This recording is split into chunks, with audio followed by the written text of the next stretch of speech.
Second ಕೊಡಿ ಸಾಹೇಬ್ರು, second ಕೊಡಿ ಎಲ್ರಿಗೂ ಒಂದು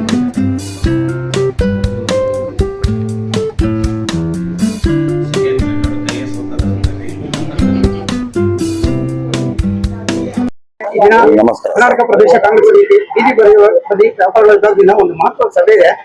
ಸಭೆ ಏನ್ ವಿಷಯ ಸರ್? ನಾವು ಮೈಸೂರಿಂದ ಬಂದಿದ್ದೀವಿ. ಇದರಲ್ಲಿ ಏನೇನು ಅನುಕೂಲ ಆಯ್ತು ಅಂತ ನಮ್ಗೆ ಗೊತ್ತಿರ್ಲಿಲ್ಲ.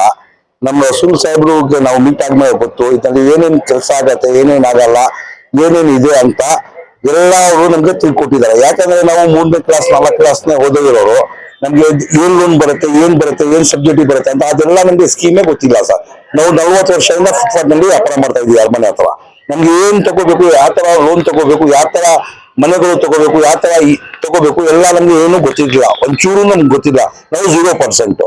ಇದು ನಮ್ಮ ರಸೂಲ್ ಅವ್ರ ಹತ್ರ ನಾವು ಮೆಂಬರ್ಶಿಪ್ ಆದ್ಮೇಲೆ ಅವ್ರ ಹತ್ರ ನಮ್ಗೆ ಗೊತ್ತಾಗಿದೆ ಯಾವ ತರ ಇದರಲ್ಲಿ ಅನುಕೂಲ ಇದೆ, ಏನೇನು ಒಳ್ಳೇದು ಇದೆ ಎಲ್ಲ ಇದೆ ಅಂತ ನಮ್ಗೆ ಸ್ವಲ್ಪ ಮಾಹಿತಿಗೆ ಆಗಿದೆ ಸರ್. ಸರ್, ಈಗ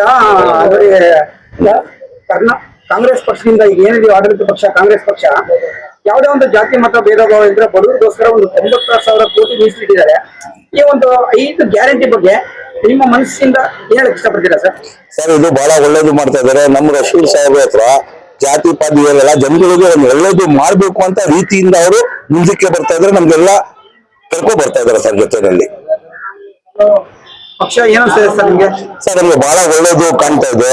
ನಮ್ಮ ರಸೂಲ್ ಸಾಹೇಬ್ ಜೊತೆ ನಾವು ಓಡಾಡಿದ್ರೆ ಜೊತೆ ಇತ್ತು. ಮೈಸೂರು ಅಧ್ಯಕ್ಷರು ರಸೂಲ್ ಸಾಹೇಬ್ರ ಜೊತೆ ಓಡಾಡಿದ್ಮೇಲೆ ನಮ್ಗೆ ಗೊತ್ತಾಗ್ತಾ ಇದೆ ಏನೇನು ಅನುಕೂಲ ಇದೆ, ಏನೇನು ಇದ್ರಲ್ಲಿ ಸ್ಪೆಷಾಲಿಟಿ ಇದೆ ಅಂತ ಗೊತ್ತಾಗಿದೆ ಸರ್.